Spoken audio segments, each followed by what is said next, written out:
I definitely would go and watch the Black Stars play. I need to go see. Which one? Play. You said you want to go and watch them play. I said where? In La Côte d'Ivoire. You mean at the AFCON? At the AFCON. I'll go. Are you driving there? If you World Cup, you are going now. Are you driving the World there? Cup? I'm not sure we'll qualify. Oh no. Boss. Yes. There's a lot of things dependent on this, right? I am not sure. You have to do a road trip. Wow. Yes, I'll do a road trip to La Côte d'Ivoire. Yes, I'll visit. nice. I'll visit my cousins, anyway. my cousins. Exactly. You can even live in the Western region and be going to Côte d'Ivoire to watch the games and return each day. Because Ghana will be based in Abidjan. What's the distance between Elugo and Abidjan? Maybe 2.5 4 hours. I have told you that because I have siblings in Nzmaland, I'll go and visit my Nzma cousins. You are from that side, right? Yes, I'm from that side. So it's not a big deal at all. Yes. I'll go and visit them. But now let's come to the problem of the day. Yes. Which is the What's Black the problem Stars? with the Black Stars? Well, that's a difficult question to answer. But I think the simple answer is that it's a systematic issue. I don't think it's entirely a one problem fits all kind of situation. For example, it's not just a coaching issue. So you can sack the coach today and the national team will not be any different. And there's evidence to prove that, because in the last 5 years alone, we've had 5 different coaches, and yet the performances have been the same. I think that we have to look at the bigger picture, because I think our national team has been in decline for the better part of maybe the last 8 or even 10 years, I dare say. I don't think that the Black Stars have been the same. In fact, the national team, the Black Stars, have been in decline since 2015, when the team went to the final of the AFCON and lost to Côte d'Ivoire on penalties. After that, we decided to reward them with Jeep cars. I think since then, this national team has been in utter decline. And a lot of people have failed to admit it, to see what the problem really is, and then drastically address it. So you look at our performances in 2015 AFCON when we got to the final. 2 years later in 2017, we got kicked out by Cameroon. In 2019, which was in the quarterfinals in 2019, we got kicked out by Tunisia in the round of 16 in 2019 in Egypt. After that, the next AFCON was in Cameroon. We didn't even qualify from the group stages, and in between that we missed the World Cup in 2018. Somehow, surprisingly, we managed to qualify for the 2022 World Cup. We had no business qualifying for the 2022 World Cup, but of course, a two-legged affair against Nigeria, motivations are ordinarily much higher than they usually are, because in fact, in the build-up to that 2022 playoff match against Nigeria, we had gone through 2 coaches. In AFCON qualifying. CK started the campaign. We finished with Milovan Rahivac, and then it was Otoado who played the playoff match. So by the time we started the qualifiers and finished it, we used 3 different coaches up to 2022. So you look at the period that I'm talking about. That 2015 AFCON was by Evram Grant. He also took us to the 2017 AFCON. Now, since Evram Grant left, Kwesi came for the second term. He got kicked out in the round of 16, so he was let go. CK came as well, qualified us for the AFCON, and then we sacked him and brought Milovan Rahivac, who took us to the AFCON. A Besma performance, we sacked him. We brought in Otoado, who was hired on a part-time basis, so we knew Otoado would not stay with the national team beyond. In fact, we didn't want him to. In fact, he didn't want to stay beyond the playoff match against Nigeria. It was after he qualified that the GFA went to plead with him to continue until after the World Cup for continuity's sake. So then he stayed on. After the World Cup, he left. We brought in Chris Hughting, and the results are what we have seen so far. So you see the different coaches that we have changed over the period, and yet the performances don't improve. So the problem is much bigger than what are coaching. the systemic issues? So the systematic issues are this. I think number one, right now the national team, in my opinion, is suffering from a cultural crisis. Let me put it that way. Cultural crisis. Let me explain. You see how in the past, most of our national team players have been players that have gone through the youth system to get there. So you look at the team that qualified us for our first World Cup in 2006, the Michael Essence, more than 70% of that team came from the New Zealand 1999 and the 17 team and the 2001 Argentina and the 20 team. Yeah. So that way we progressed them, of course, to the senior national team.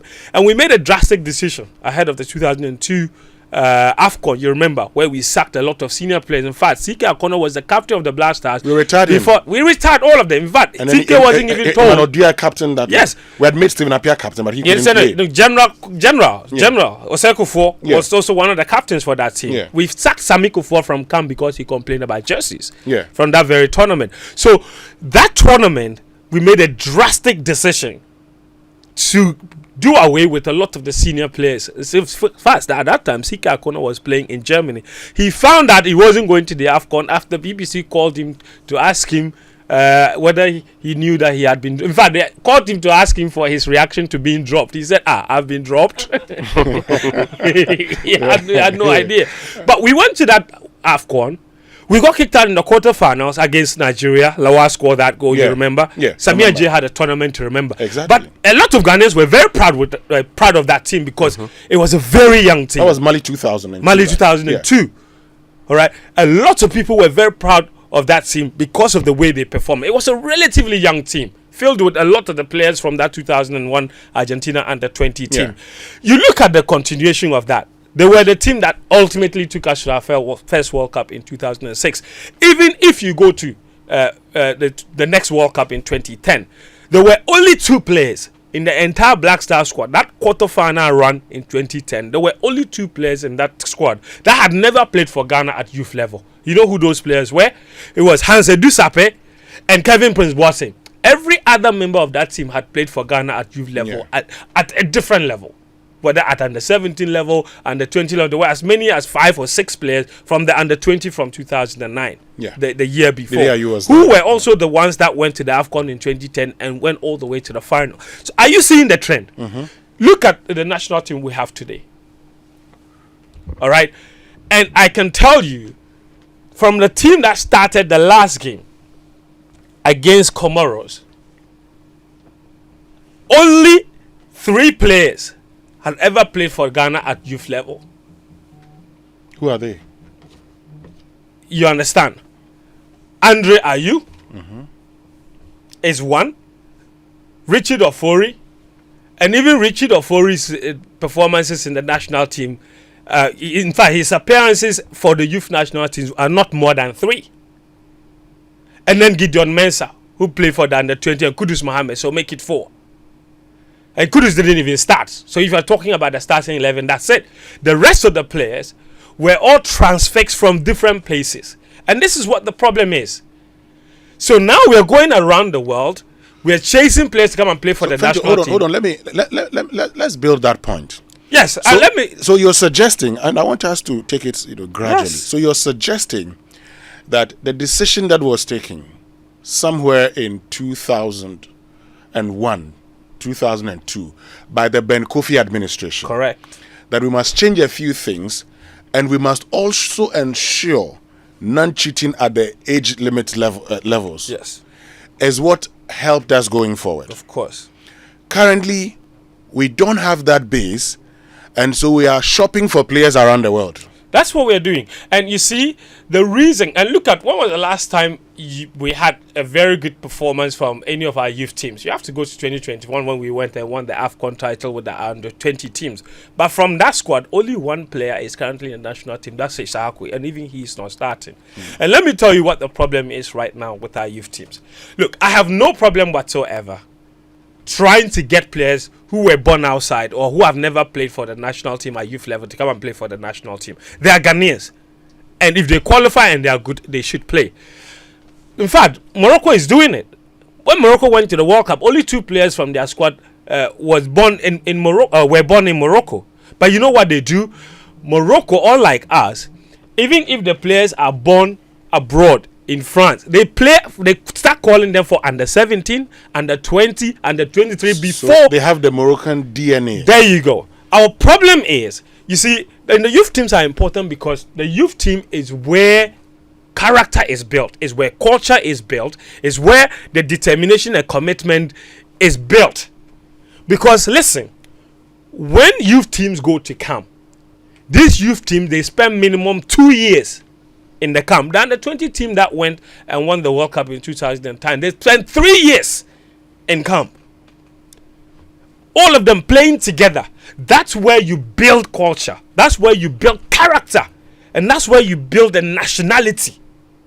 You understand? So right now, what is happening is that a lot of our youth teams, and because many people are not watching there, what is happening is that a lot of the good players who should be playing for our youth teams are not getting the opportunity to play for our youth teams. That is where the real influence is happening, because the youth teams have become easy avenues for people to fix their own players and then sell them for money. Look at the last under 23 AFCON that we went to play. We went and embarrassed ourselves. Now the consequence of that is this: when the most talented players at youth level are not put into the national team because other people must put their players there and try to sell them, this is what happens. The best ones, the talented ones who don't have connection there, who end up in academies, they are the ones that will develop to become better players that you will now be calling into the national teams. So the first time Ernest Nuama ever plays for Ghana is at the Black Stars level, and he's only 19 years old. The first time Osman Bukari plays for the Black Stars is at national team level, Black Stars. The first time Inaki Williams plays for Ghana is at Black Stars. The first time Semenyo plays for Ghana is at Black Stars. The first time Mohamed Salisu plays for Ghana is at Black Stars. The first time Odoi plays for Ghana is at Black Stars. The first time Baba Idusu plays for Ghana is at Black Stars. The first time Salis plays for Ghana is at Black Stars level. The first time, and that is the problem. So all these players don't know what it's like to actually play for Ghana at any level. So when they come to the senior national team, because you didn't contribute anything to their development and there was no cultural integration plan to bring all these players together, there becomes a crisis, because identity becomes an issue. Because at the Black Stars level, you only need results. There's no time for you to try educating people about culture and commitment and nationality. So even their commitment is not 100% there. Yeah, but I mean, Fentuo, so we've done this for too long, and now we have a national team filled with players who are not 100% committed. Look, at the last time that we played, I think that was March this year, when we played the U23 AFCON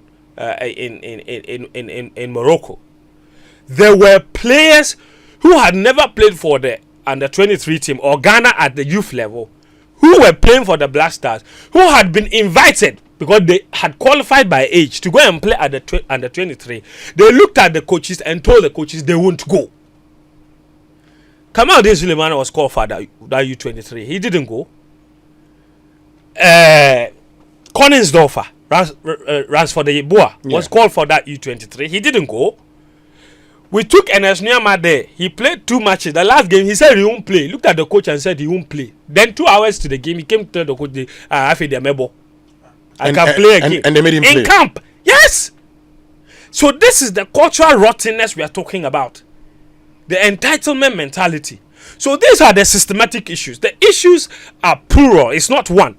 So we're talking about the cultural issues. And these are, for me, some of the sticking issues, the sticking points as far as our national team is concerned. We have built a national team that is made up of individuals who have no idea what it is like to actually be together as a team and represent the national team. So that's how you go and play against Comoros, and a Comoros player takes the ball, Miziani takes the ball, and he's taking 10 touches and the players are all backing off. Nobody is committing into the tackle.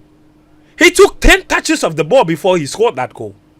There were midfielders running and following him. Nobody thought, you know what, let me foul him and take one for the team. The defenders are backing up. And that is why... And this is not any skillful player too. No! Well, he plays in Germany, so, I mean, he's quite good. But he's not any skillful player. You can't tackle him. Tackle him. Yes, but you get my point. So there are issues. And that is why players who go to camp and you know, you have all these other issues. And that is why, and I'm coming to this issue, and that is why, and I've had private conversations with some of the technical team members. That is why players like Andre Ayew continue to get call-up. Because they are the last representation of players that know exactly what it's like to play for Ghana. So they don't listen. So they don't call. Let me tell you the truth. They don't call them necessarily because they think they can play, and that is where the other coaching issues are. And I will get to the coaching. We'll get to that, but Fentuo. So this thing, Ben Kofi, and I remember very well, Ben Kofi in 2001. Yes. Became FA president. Yes. At the time, he and Abedi yes. were the ones supposed to be voted for, and then a decision was taken. Abedi would step down for his uncle Ben Kofi to become FA president. Yes. Ben Kofi became FA president, brought the blueprint, saying, "This is how I intend to transform Ghana football. We must start from the youth level." Yes. And it worked. Look, we're talking about it because all of us have known that the base of the golden generation of Ghana football was Argentina 2001 and New Zealand 1999. Yes. Michael Essien. Yes. Sule Muntari. Yes. John Mensah. John Pencil. Yes. Even at the Papu. Ishmael Adu. All these guys were there. Yeah. Razak Pimpong. Razak Pimpong. And Razak Ibrahim. Yeah, they all played there. So, what worked for us? How come we departed from it and we just can't get back to that same thing? I just explained the issues to you. No, would it take us forever no, to it's know? It's because now the attitudes and the motivations for the people running the football has changed. That's what I'm telling you. Now, instead of now reserving the youth teams for the most talented players and trying to build the national team from that level, they've now become business oriented. Because all of them own teams. So they now want players from their teams to get into those youth teams so they can sell them. So that's what has changed. Nothing else. You've made a very important point. That there's at a point in time, players affiliated to certain key persons within the GFA. But it's no longer a motivation. It's no longer a perception. When the youth teams... mention their names. You know the teams well. When the youth teams squads come, just take a casual look at the names and the clubs they belong to. And the people who own those clubs. And this is an issue that we've talked about in the past. Like many times. And you see the reason. Who are those who own these clubs? Which clubs? Mention them. If you want to talk about the GFA president owns like 4 clubs. Okay. He alone owns like 4 clubs. His chief of staff owns, I think, like 2 clubs. The ESCO members all own clubs.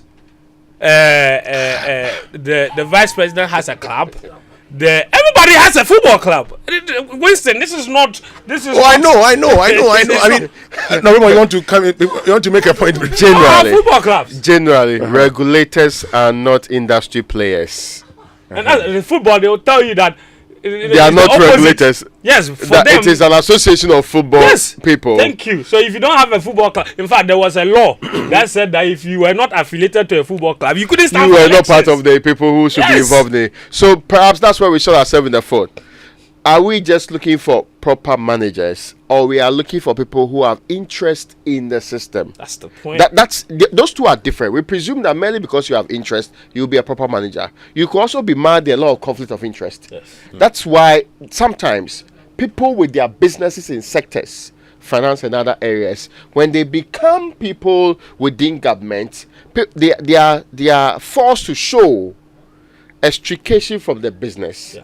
No direct connection with it, so that you are not put in conflict positions, and we are convinced you are acting for the collective, not for the individual interest. Yes. Fentuo, so let's get you. So you want to talk about the coaching matter? Yes, and then there is the issue of coaching. Talk about that one. Because I think that is also a fundamental issue that is bothering this national team. I think we've not had, and this is where we've not had coaches that have shown themselves to be entirely independent in not just their approach tactics, but also even in the way they have assembled their squads. And for me, if you're a coach that has no absolute control over the players that you bring into the national team, you have no business being in the national team. One thing that coaches control, however, for me, I can say 100%, is the tactics. Because somebody can influence which player you can call. But on the day when you have to field 11 players to go and play, very rarely do people bring outside influence and say, start this player. They can say, have this player in your squad. But very rarely can they tell you that put this player in number 5 or put this player in number 6. And that's where, if you look at the current coach, that's where our problem is. Because Chris Hughton I was one of the biggest advocates for Chris Hughton to get the job. Like I was part of them too. Yes. And to be fair, we had good reason because he has the history in the past from Newcastle to Brighton. He's a builder. Yes. And he had a reputation of building teams that were very, very difficult to play against. In fact, defensively, historically, his teams have been very solid. He was a defender himself, yeah? Yes. Yeah. More of a... Yes, exactly. So, he has that reputation. His teams are hard to play against. His teams don't concede. To score against a Chris Hughton team, it's always difficult. He's taking the Black Stars job with a fairly new team. He had 1 year as technical advisor to this team. Then he became the coach. So he's not now getting to know the team. He should have known the team already from his capacity as technical advisor. And then you look at the football that they have played. The Black Stars have now played 9 matches under Chris Hughton. They've conceded 10 goals.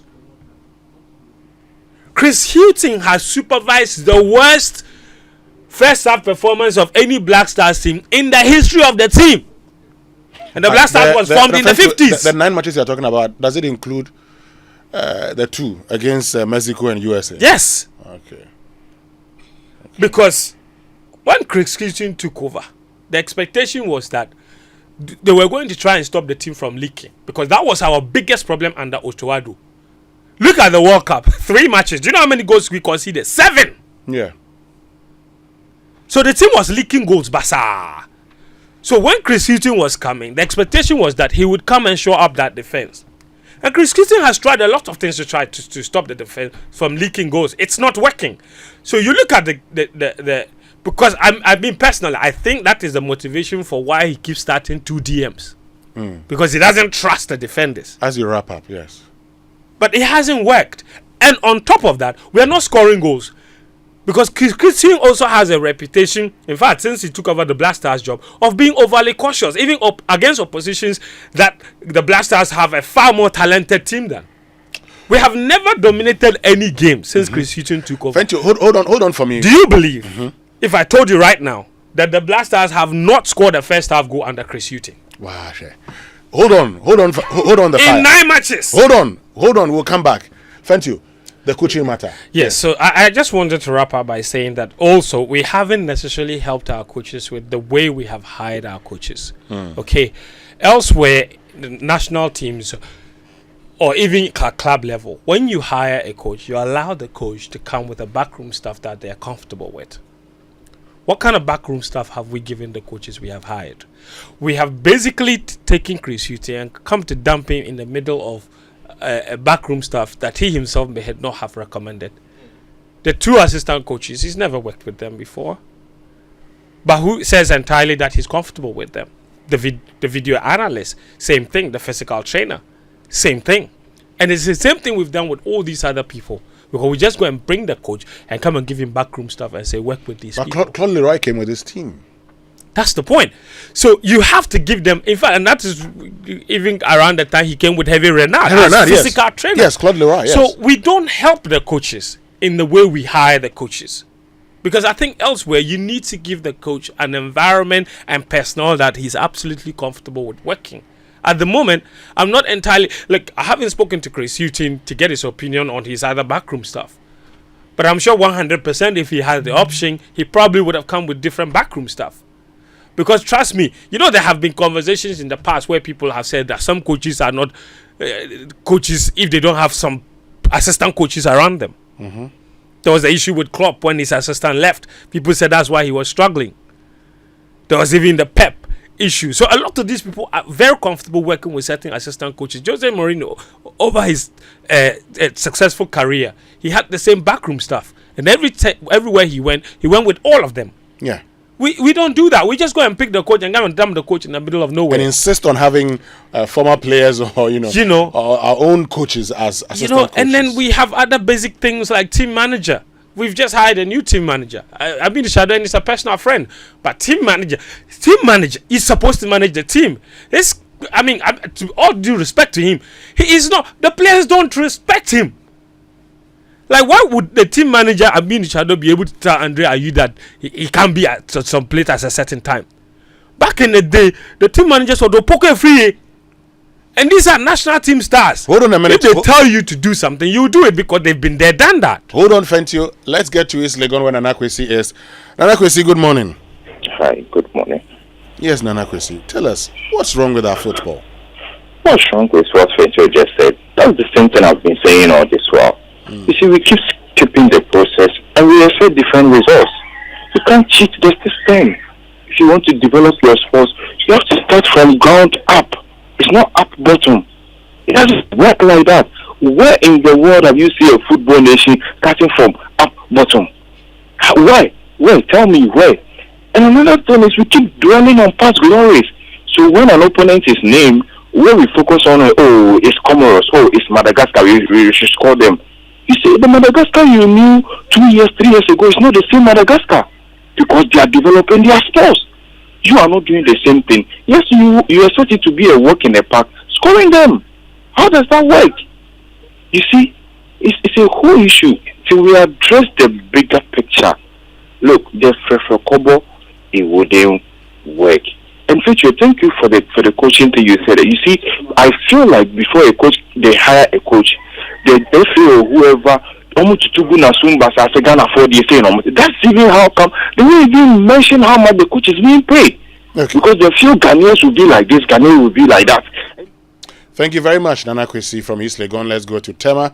Ajman Joseph, good morning. I hope you're doing well. I'm fine. How about you? By the grace of God, I'm also good. Great. I mean, thank you for a very important discussion. And Fentuo, I say he's a very great sports personality. Just that I don't agree with him to some certain extent. I have some 3 questions on what happened. He has answered 2 for me brilliantly. The coaching issue. By the end of the day, your job is at stake. So if you are not comfortable with those around you, what do? Because Ghanaians will call for your head. You are not going to stand anywhere to say that I was working with people I was not comfortable with. For the coach, I think you control about 70% of the game, and the 30% listening to those around you. Was Kwesapia comfortable with people he was working with? And Kwesapia was performing very well. So the question is it his tactics which is not helping us? Or because the guys are not killing themselves for the country? Okay. Thank you very much, Ajiman Joseph. Isaac James, good morning. Good morning, my neighbor, the ancestor. Isaac James. Yes, my brother. And good morning to Raymond, my friend. Winstonia, last time I said that, let's bring the football experts in Ghana together because we have, as a joint family, we have the platform. Let's bring them. See, all that Fentuo said, that is our problem. Our football. When I was young, when the coast teams are coming to play, you see, even a small town, everybody will go and gather at the place and watch these young boys. Display their skills, and from there we pick them, and from town to district to regional, and then we get good players.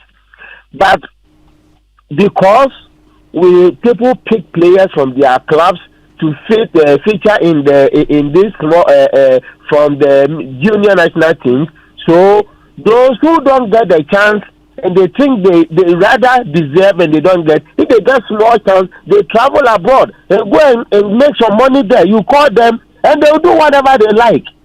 So please, let's bring the football people together. Let's have a good conversation. Now I know we can make good use of this thing because Ghana football is nothing now. It's nothing. God bless you. Thank you very much, Isaac James. And that'll be our final caller for now. We can't pick any more of your calls. Stay with us when we return after these messages. Thank you very much, Fentuo, and for joining us this morning.